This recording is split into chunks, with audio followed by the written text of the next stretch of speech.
2020년 8월 23일 성령 강림절 후 제12주 예배 시작하도록 하겠습니다. 먼저 우리 준비 찬송 두 곡 하려고 하는데요. 찬송가 405장 주의 친절한 팔에 안기세 함께 청하겠습니다.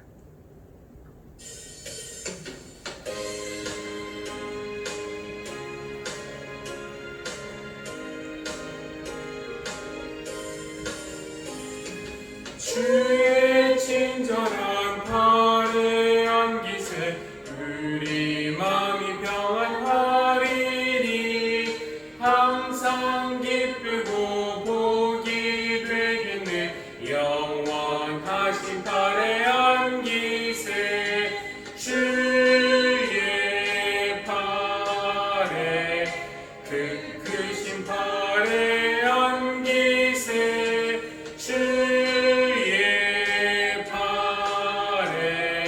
영원하신 팔에 안기세 날이 갈수록 주의 사랑이 두루 광명하게 비치고 천성 가린 길 편히 가리니 영원하신 팔에 안기세 주의 팔에 그 팔에 안기세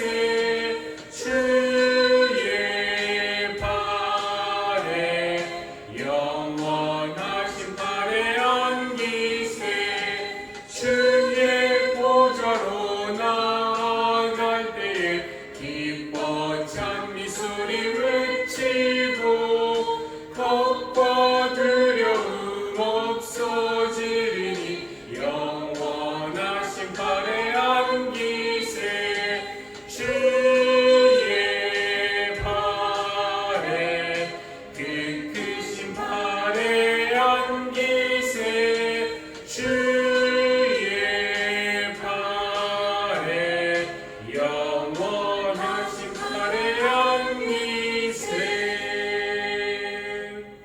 아멘. 425장입니다. 주님의 뜻을 이루소서.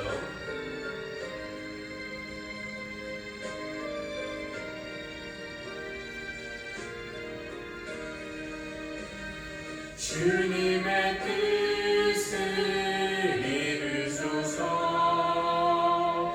고요한 중에 기다리니 진흙과 같은 날 빚으사 주님의 형상 만드소서 주님의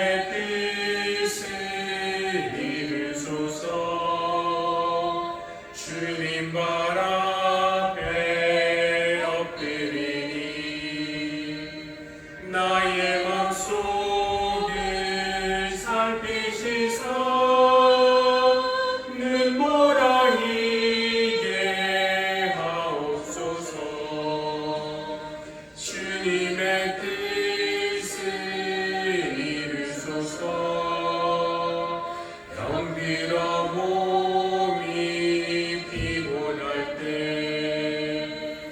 권능의 손을 내게 펴서 강건케 하여 주옵소서 주님의 뜻을 이루소서 온전히 나를 주장하사 주님과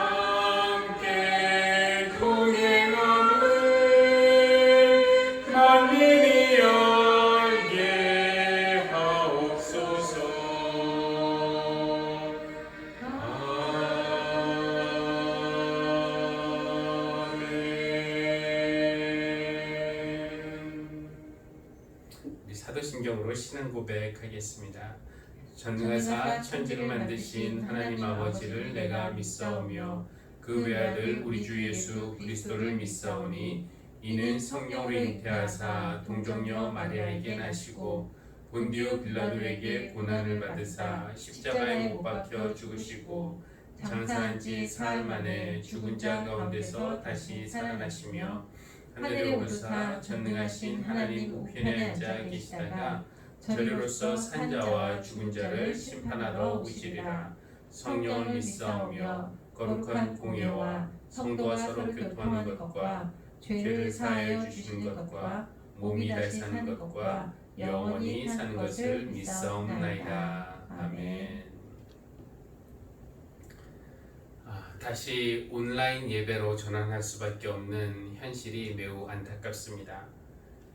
우리가 흔히들 하나님 보러 교회 왔지 사람들 보러 교회 왔냐 이런 얘기들 하기도 하지만 함께 하나님을 바라보며 예배하는 그 사람들이 우리와 함께 있다는 것을 눈으로 확인하는 것이 얼마나 큰 기쁨이고 또 위로가 되는지 모릅니다. 그런데 당분간은 우리가 그렇게 못할 것 같습니다.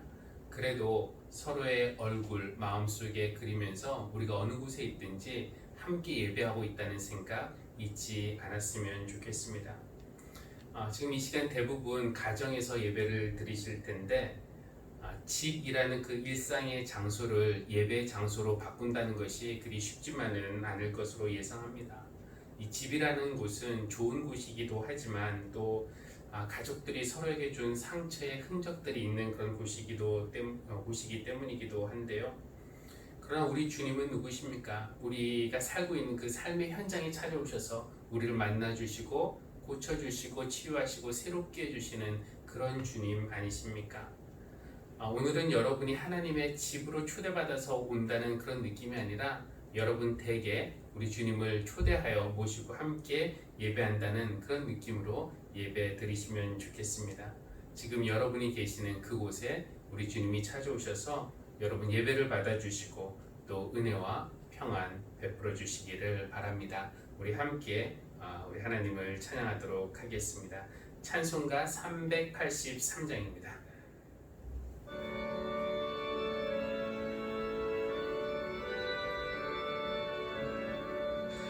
눈을 들어 산을 보니 도움 어디서 오나 천지신 주 하나님 나를 도와주시네. 나의 버리실 조가 않게 주가 깨어 지키며 택한 백성 항상 지켜 길이 보호하시네. 도우시는 하나님이 내게 큰일 되시니 낮의 해와 밤의 달이 너를 삼지 않겠네. 내게 벌을 주지 않고 오늘 보호하시며 너의 주님 지금부터 영영히 인도하시니.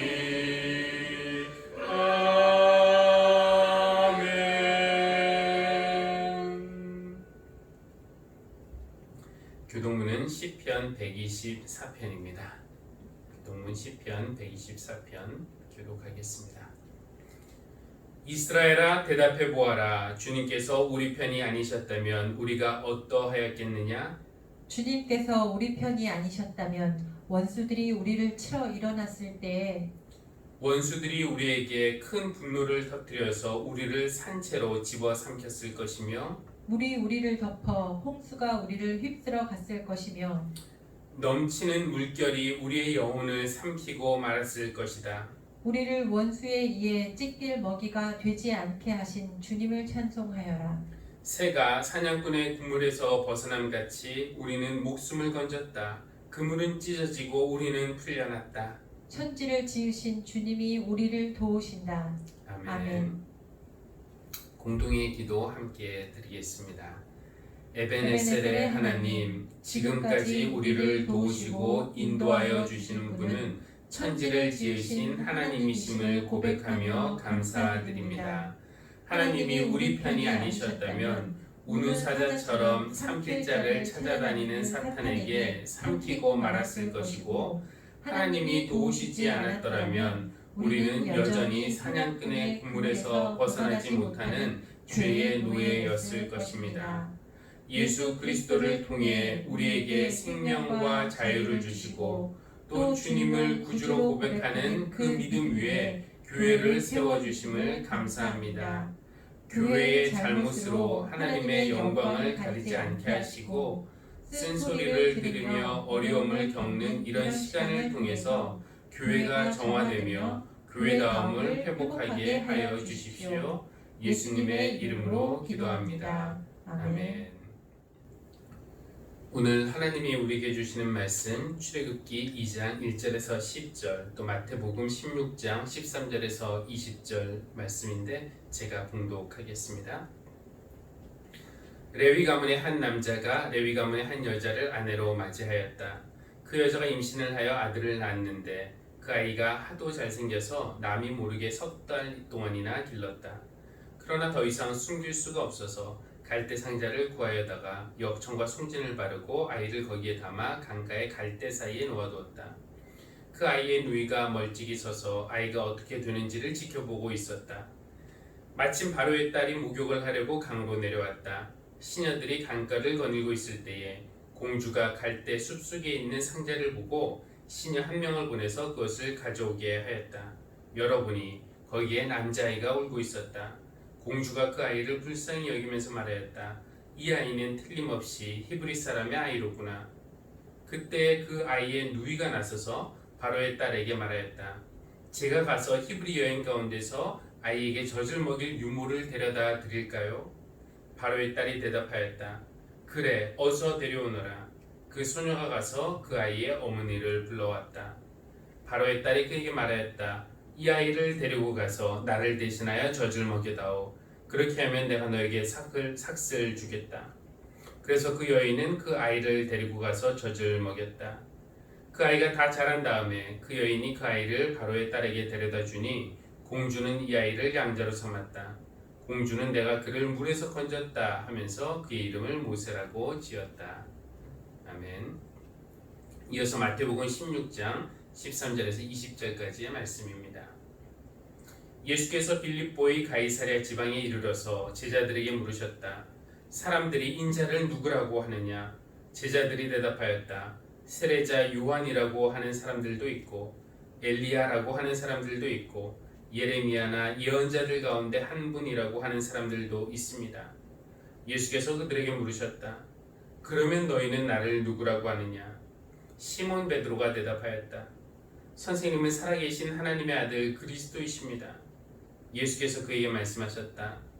시몬 바요나야, 너는 복이 있다. 너에게 이것을 알려주신 분은 사람이 아니라 하늘에 계신 나의 아버지시다. 나도 너에게 말한다. 너는 베드로다. 나는 이 반석 위에다가 내 교회를 세우겠다. 죽음의 문들이 그것을 이기지 못할 것이다. 내가 너에게 하늘나라의 열쇠를 주겠다. 내가 무엇이든지 땅에서 매면 하늘에서도 매일 것이요 땅에서 풀면 하늘에서도 풀릴 것이다. 그때 예수께서 제자들에게 엄명하시기를 자기가 그리스도라는 것을 아무에게도 말하지 말라고 하셨다. 이는 우리에게 주신 하나님의 말씀입니다. 하나님 감사합니다. 함께 기도하시겠습니다. 역사와 시간의 주인이 되시는 하나님, 하나님의 생각은 우리의 생각보다 높고 하나님의 방법은 우리의 방법보다 높음을 감사드립니다. 너무나 많은 일들이 있었던 한 주가 지났고 저희는 무겁고 걱정스러운 마음 가득이지만 하나님은 어떤 상황에서도 역사를 이끌어 가시는 주인 되시고 하나님의 섭리 안에서는 모든 것이 협력하여 선을 이룰 것이라고 믿기에 주님 안에서 위로와 평화 얻기 위해서 주님 앞에 나와왔습니다.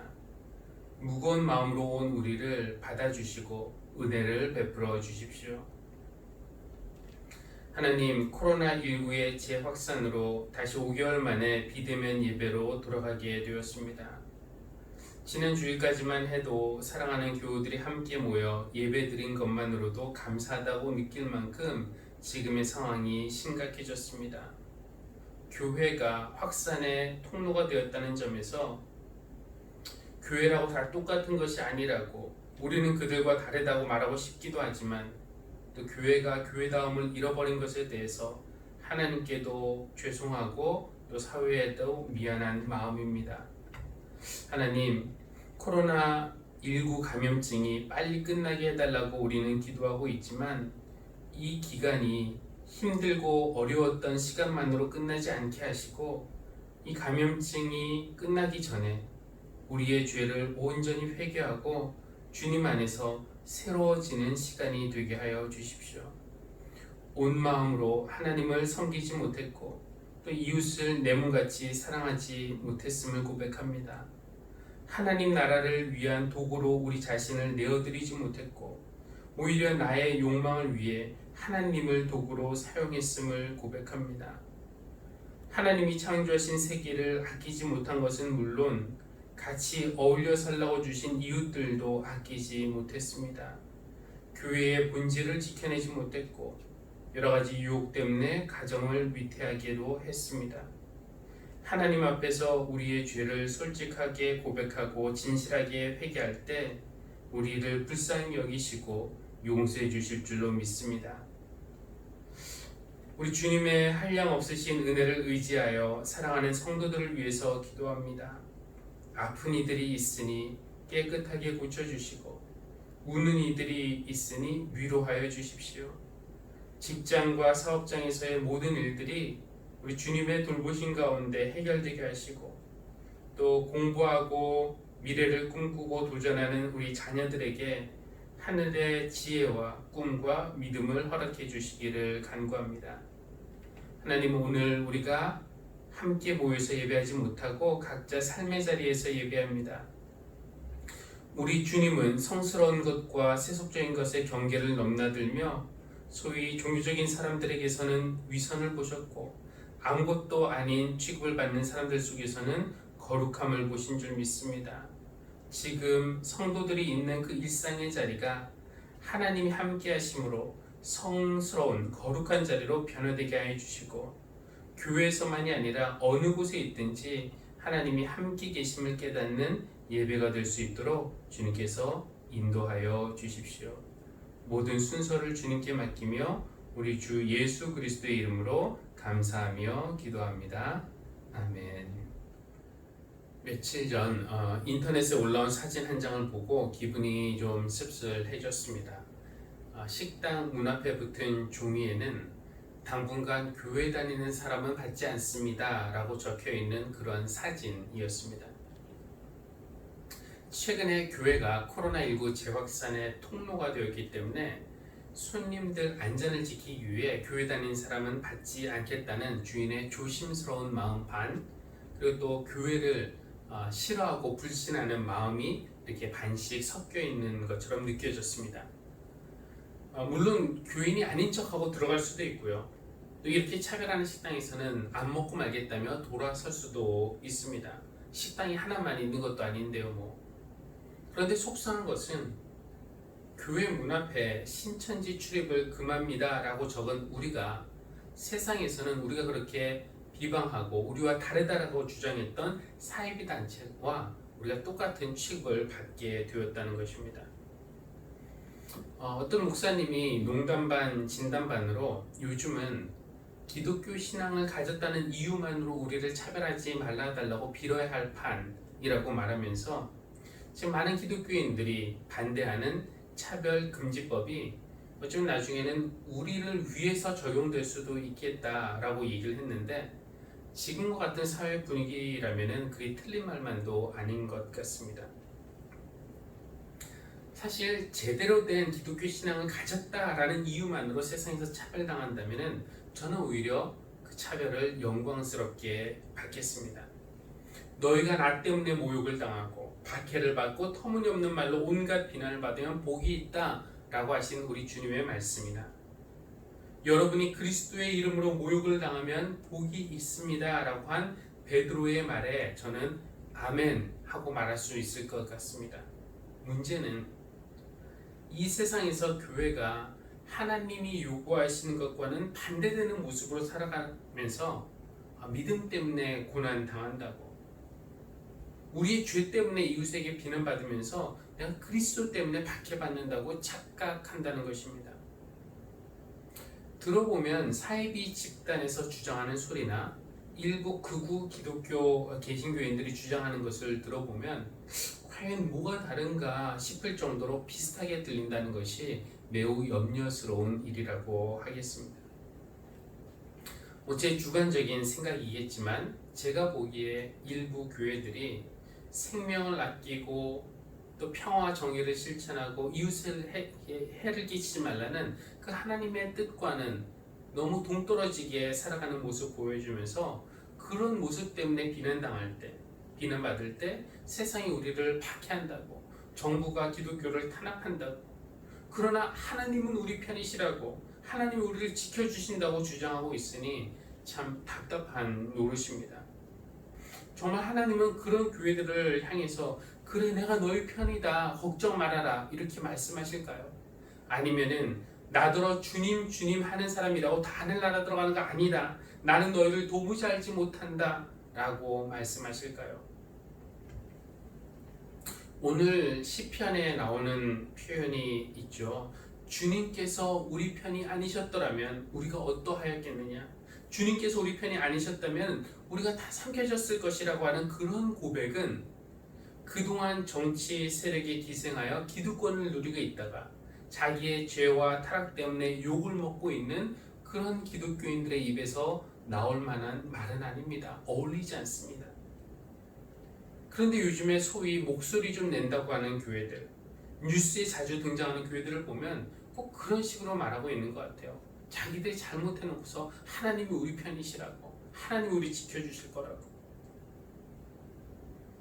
주님이 우리 편이시라고, 주님이 우리 편이 되어주지 않으시면 우린 다 죽었을 것이라고 하는 그런 말이 잘 어울리는 사람들은 따로 있습니다. 오늘 출애굽기 본문에 등장한 여인들입니다. 그들은 자기들이 뭘 잘못했거나 비난받을 일을 해서 어려움을 당하는 것이 아니라 정말 힘이 없어서 어려움을 당했던 사람들인데 하나님이 그들의 편이 되어주셨습니다. 지난 주일 우리는 요셉과 그 형제들에 대한 말씀을 나누는데요. 오늘은 그 후손들에 대한 이야기입니다. 이집트의 총리였던 요셉 덕분에 그 형제들과 자손들이 가뭄을 피해서 이집트로 왔고 또 국가의 친절한 대접을 받으면서 안전하게 살 수 있었습니다. 덕분에 후손의 수는 기하급수적으로 증가했습니다. 그런데 몇백 년이 흐르고 난 후 요셉을 모르는 다른 왕이 이집트를 다스리게 되면서부터 히브리인들에게는 어둠의 시간이 찾아온 것입니다. 바로는 히브리인의 수가 너무 늘어나자 인구를 억제하겠다면서 세 가지 정책을 사용하게 되는데, 첫 번째는 히브리인들에게 중노동을 시키는 것이었습니다.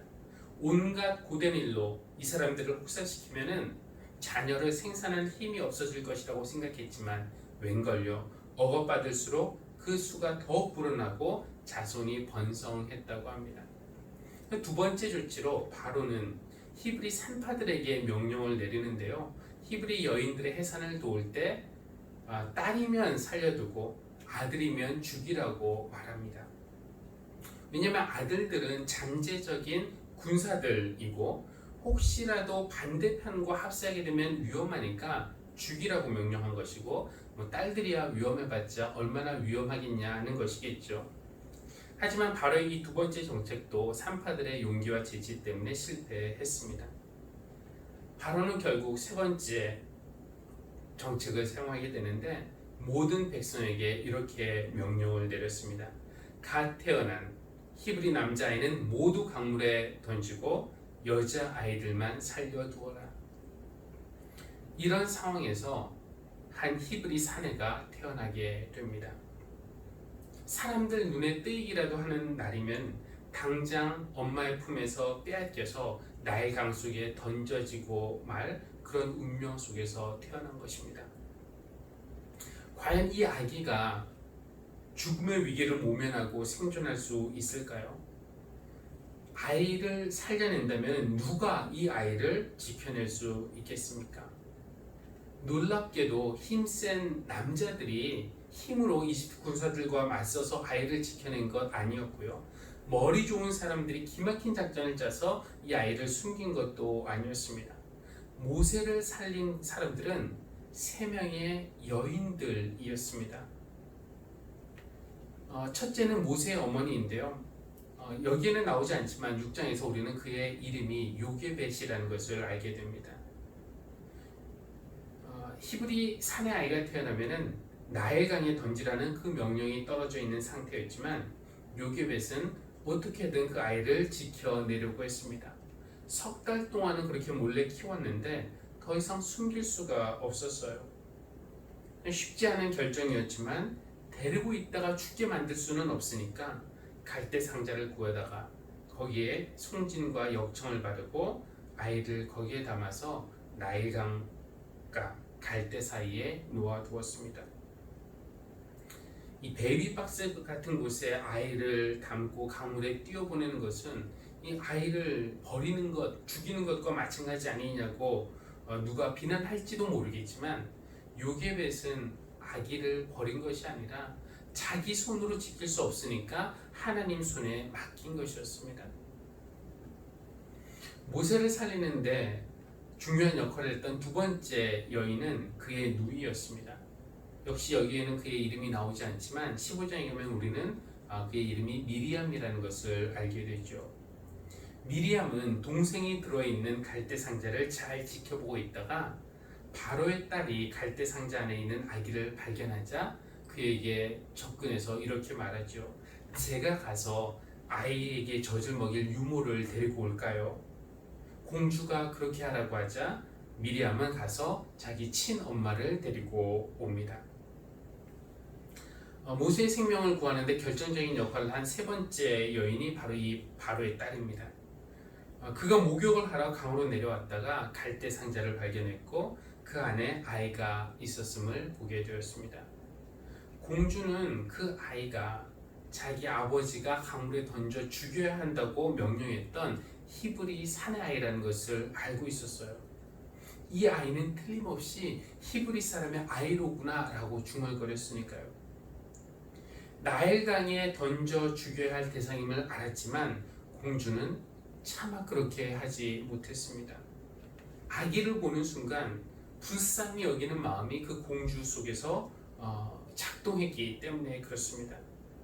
그래서 아버지의 명령을 가장 잘 따라야 할 딸이 아버지의 명령을 거역하게 되는 것이죠. 오늘 읽은 그 출애굽기 2장 본문에는 재미있는 아이러니들이 가득합니다.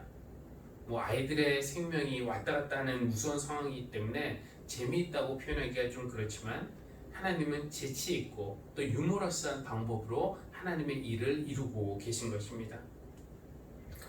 첫 번째 아이러니는 바로가 전에 명령을 내렸을 때 히브리 딸들은 살려두라고 했는데 바로가 우습게 여겼던 그 미리암 같은 히브리 딸이 결국은 모세를 살리는데 결정적인 역할을 했다라는 것이 우선 재미있습니다.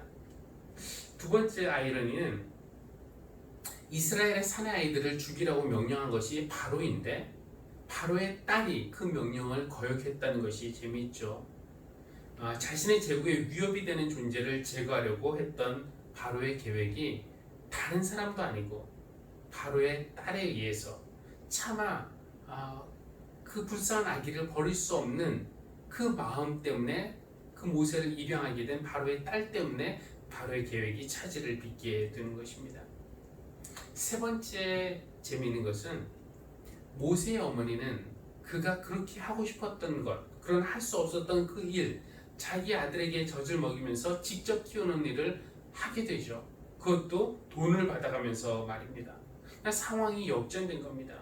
죽을 수밖에 없는 운명을 가지고 태어난 아기가 살게 되었을 뿐만 아니라 친엄마가 이집트 왕궁에 돈을 받아가면서 아이를 키울 수 있게 되었다라는 점이 재미있습니다.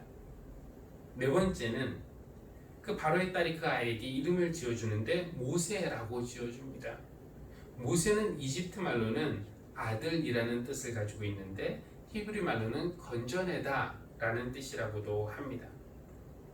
바로의 딸이 지어준 그 이름대로 아이가 자라서 히브리 민족을 이집트에서 건져내게 될 줄 그때는 누가 상상이나 했겠습니까? 하지만 공주가 지어진 그 이름대로 이 아이는 결국 바로가 가장 염려했던 일, 즉 히브리인들을 이집트 땅에서 건져내는 그 일을 한 인물이 된 것입니다. 이 짧은 이야기 속에 이렇게 많은 아이러니컬한 면들이 있다는 것은 무슨 의미일까요? 바로가 안전할 것이라고 생각해서 살려두라고 했던 히브리의 딸들이 그 아들을 살리는데 결정적인 역할을 했다는 것. 바로의 계획이 다른 사람도 아니라 자신의 딸 때문에 차질을 빚었다는 것. 모세의 어머니가 이집트 왕궁의 돈을 받아가면서 직접 아들을 키웠다는 것. 바로의 딸이 그의 이름을 모세라고 지었다는 것. 이 모든 것은 우연이 아닙니다. 배후에서 하나님이 일하고 계신다는 뜻입니다. 사실 오늘 본문에 보면은 하나님이란 단어는 한 번도 사용되고 있지 않습니다. 하나님은 나오지 않으세요. 그냥 겉으로 보면은 하나님이 아무 일도 안 하고 계시는 것처럼 보입니다. 그러나 사실은 모든 것들이 하나님의 계획대로 진행되고 있는 것입니다. 고린도전서에 보면은 이런 말이 있습니다. 하나님께서는 지혜 있는 자들을 부끄럽게 하시려고 세상의 어리석은 것들을 택하셨으며 강한 것들을 부끄럽게 하시려고 세상의 약한 것들을 택하셨습니다. 하나님은 잘났다고 하는 것들을 없애시려고 아무것도 아닌 것들을 택하셨습니다. 그렇죠. 하나님은 강한 바로를 부끄럽게 하시려고 약한 여인들 미리암, 요게벳, 또 바로의 딸을 선택하셨어요. 잘났다고 하는 바로를 없애시려고 아무것도 아닌 여인들을 사용하시는 것입니다. 흔히들 하나님의 일을 효과적으로 힘있게 하기 위해서 먼저 성공해야 한다 주장하는 사람들도 있습니다. 가장 높은 위치에 올라야 가장 영향력 있게 하나님의 일을 할 수 있다고 말이죠. 하나님의 일을 잘하기 위해서 돈도 많이 벌어야 하고 권력도 있어야 하고 성공도 해야 한다고 말합니다. 그런데 이것이 교회와 기독교인들에게 타락의 덫이 된 것은 아니었을까라는 생각을 하게 되죠. 그렇게 올라가려고 하나님을 이용했고요. 올라가는 과정에서는 이웃을 돌보는 마음을 잃어버렸고 또 높이 올라가서는 교만해져서 하나님과는 멀어지는 것이 된 것은 아닌가요? 예수님이 언제 교회에 나의 일을 하기 위해서 너희가 커져야 하고 강해져야 하고 성공해야 한다 말한 적이 있으셨습니까? 하나님은 세상의 약한 것들을 선택하셔서 강한 사람들을 부끄럽게 하시고 아무것도 아닌 사람들을 선택하셔서 잘났다고 하는 사람들을 없애시는 분이 아니십니까? 오늘 힘없는 새 여인을 선택하셔서 제국의 중심인 바로의 계획을 꺾으시는 그 하나님의 모습이 이것을 잘 보여주고 있습니다. 여러분도 느끼시겠지만 지금 한국 교회는 어두운 밤을 맞이하고 있습니다. 많은 기독교인들이 교회의 미래를 염려하고 있고요. 지금의 모습을 부끄러워하고 있고 또 낙심하고 있습니다. 한국 교회가 앞으로 세력이 약해질 것이라는 것, 힘이 빠질 것이라는 것은 너무나도 분명해 보입니다. 그렇지만 우리 하나님은 약한 사람들, 아무것도 아닌 사람들을 선택하셔서 하나님의 일을 이루시는 분이라는 것을 생각하면 교회에 힘이 빠진다는 것이 그리 나쁜 일만은 아닐 겁니다. 우리가 이 위기를 통해서 교회의 비본질적인 것들, 성공지향적인 성장주의, 교권주의, 배타주의 이런 거 포기하고 내려놓고 조금 더 본질적인 것, 예수 정신을 품고 살아가면서 그 하나님의 마음을 품고 살아가면서 세상에서 빛과 소금이 되어 세상의 구원을 위한 도구가 되고 세상의 평화를 위한 그런 도구가 될 수 있다면은 하나님은 한국 교회를 쓰러뜨리신 다음에 다시 일으키셔서 사용하실 것이라는 믿음이 저에게는 있습니다. 나는 이 반석 위에 내 교회를 세우겠다고 하신 주님 말씀처럼 우리가 믿음의 고백 위에 제대로 서 있기만 한다면은 교회를 세우시는 분은 주님이시기 때문에 우리는 낙심할 필요도, 염려할 필요도, 슬퍼할 필요도 없습니다. 얼마 전에 인터넷에서 본 또 하나의 사진이 있습니다. 교회에서 나눠준 전단지 사진인데요. 예수 그리스도의 이름으로 고침받다라는 제목 아래 부부 갈등, 의처증, 의부증, 동성애, 뇌질환, 그 외에 우리가 생각할 수 있는 여러 가지 질병들, 고혈압 등등 이런 병명이 쭉 있고, 그 외에 입에 담기도 민망한 남성 발기부전, 여성 오르가즘, 신종 코로나, 그 밑에는 이런 병 고침받고 싶으신 분은 땡땡 교회, 땡땡 치유센터로 오라는 그런 전단지입니다. 김영봉 목사님이라는 분은 이 전단지는 뱀탕 파는 약장사 수준으로 전락한 우리 교회의 현실을 보여준다 라고 말하면서 이런 정도의 타락은 심판이 아니고는 정화되지 않는다. 역설적이지만 한국 교회는 철저히 망해야만 희망이 있다 라고 말을 합니다. 그러면서 교회가 지금 망해도 희망이 여전히 있는 몇 가지 이유들을 제시하는데요. 첫째, 하나님은 여전히 살아계시면서 일하고 계시기 때문이라고 말합니다. 지금 우리 한국교회가 겪는 문제들은 하나님이 일으키신 문제들이 아니라 우리의 문제들이죠. 그러니까 우리의 죄와 우리의 허물이 너무 커서 지금 하나님이 잠시 보이지 않을 뿐이지 하나님은 지금도 살아계시면서 일하고 계시기 때문에 우리가 희망을 잃을 필요가 없습니다. 또 하나는요, 사람들에게는 전도서 3장에서 말하는 영원을 사모하는 마음이 있다는 겁니다. 그 마음은 인간에게서는 없어질 수 없죠. 지금 사람들은 교회의 모습에 실망해서 그 마음을 잠시 접고 있지만, 교회가 제 모습을 회복하게 되면은 영적인 생명을 그리워하고 찾는 사람들은 교회로 돌아오게 될 것이라는 것입니다. 그리고 세 번째 이유는 남은 자들이 있기 때문에 교회에는 희망이 있다고 말합니다. 지금 교회가 비난을 받고 있는 사태 중에도 있습니다. 하나님의 마음, 예수님의 정신을 품으며 믿음을 지켜내며 살고 있는 진실한 기독교인들이 있습니다. 이 심판의 기간이 지나가면은 하나님은 그들을 통해서 새로운 일들을 시작하실 것이라고 말하고 있죠. 김영봉 목사님은 이런 믿음이 있기 때문에 교회가 망한다고 해도 두렵지 않다고, 아니 교회가 망하는 것이 오히려 희망이라고 말하고 있고요. 저도 그 밑에 아멘이라고 답글을 달았습니다. 그렇게 답글을 달면서 또 혼자 기도했습니다. 하나님, 우리 하늘 씨앗 교회의 허물 때문에 하나님이 가려지지 않게 하여 주십시오. 하나님, 영원을 사모하는 사람들이 찾아올 수 있는 그런 교회가 되게 하여 주십시오. 하나님, 예수 정신을 품고 살아가는 남아있는 기독교인들로 살아가게 해주십시오. 우리 교회가 또 여러분이 그렇게 되기를 기원합니다. 아멘. 기도하시겠습니다. 하나님은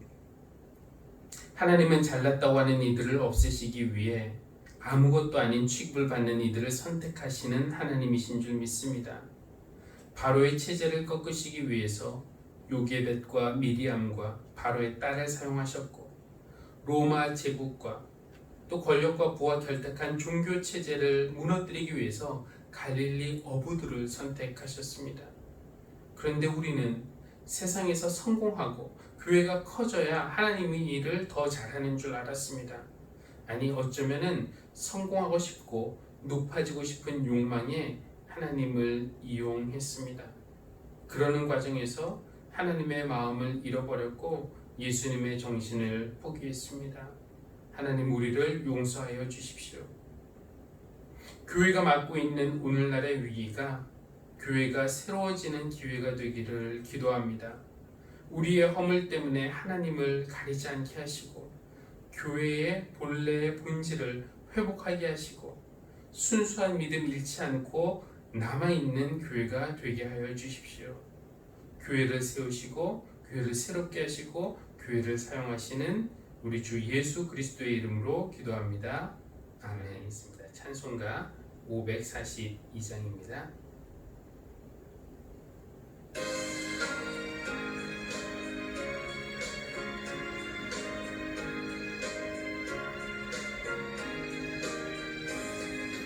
구주 예수 의지하니 심히 깊은 일일세 영생 허락 받았으니 의심하주 없도다. 예수 믿는 것은 받은 증거 많도다. 예수 귀한 예수 믿음 더욱 주소서. 구주 예수 의지하니 심히 깊은 일일세 주를 믿는 나의 마음 그의 피에 적시네. 예수 믿는 것은 받은 증거 많도다. 예수 귀한 예수 믿음 더욱 주소서. 구주 예수 의지하여 죄악 벗어버리네. 안위 받고 영생함을 주께 모두 얻었네. 예수 믿는 것은 받은 증거 많도다. 예수 귀한 예수 믿음 더욱 주소서. 구주 예수 의지하여 구원함을 얻었네. 영원 무궁지나도록 주여 함께 하소서. 예수 믿는 것은 받은 증거 많도다. 예수 귀한 예수 믿음 더욱 주소서. 아멘. 교회 소식 전해드리도록 하겠습니다. 이제 별도의 조치가 있을 때까지 교회 모든 예배를 온라인으로 전환을 합니다. 주일 예배는 아마 주일 한 9시, 10시 사이에, 또 수요일 예배는 수요일 저녁 7시쯤, 또 새벽 기도회는 늦어도 6시까지는 녹화 방송을 유튜브를 통해서 여러분에게 전달해 드리려고 합니다. 여러분께서 시간을 정하셔서 또 참여해 주시기를 바라겠습니다.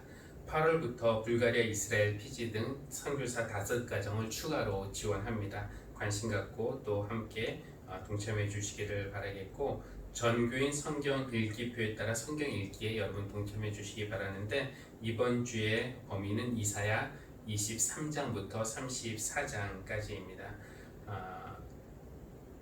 가정에서 예배를 드린다는 것이 쉽지 않을 텐데, 익숙하지 않더라도 또 주보에 이렇게 어떻게 하면은 우리가 예배를 더 잘 드릴 수 있을지 간단한 소개를 했는데, 예배를 시간을 여러분이 정해서 그 시간을 지키시고, 또 단정한 복장 또로 예배하시고, 또 장소를 미리 정해놓고 방해받지 않도록 주변 정리를 하시면 도움이 될 것 같고요. 또 예배 시작 전에 잠시라도 조용한 찬양 틀어놓고 기도로 준비하시면 좋을 것 같습니다. 우리 다 함께 파송 찬송 주기도문송 함께 찬양하겠습니다.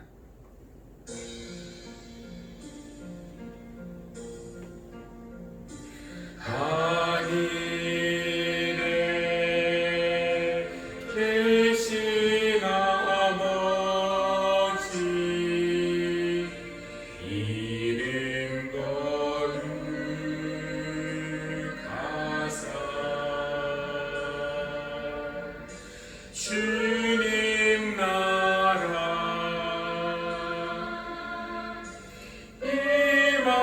임하시고 뜻이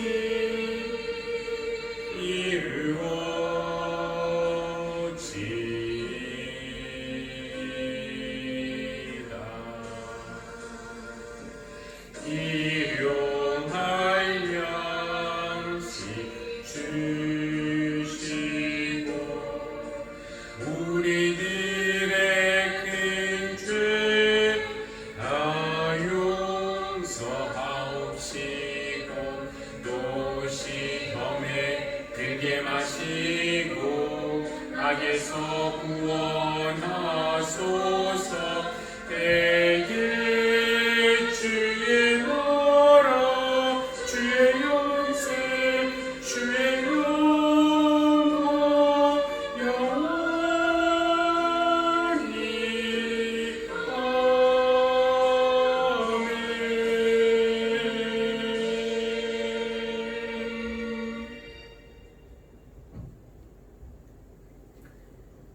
이제는 세상을 구원하시기 위해 교회를 세우시고 교회를 늘 새롭게 하시는 우리 주 예수 그리스도의 은혜와 아무것도 아닌 취급을 받는 이들과 함께 보이지 않는 곳에서 여전히 일하시는 하나님의 사랑과 슬퍼하지 않고 낙심하지 않고 염려하지 않게 하시고 대신 진실한 믿음을 회복하게 하시는 성령님의 교통하심이 사랑하는 모든 교우들 위해 저들의 가정과 일터 위에 그리고 우리 하늘씨앗 교회 위에 지금부터 영원까지 늘 함께 하시기를 간절히 축원합니다. 아멘.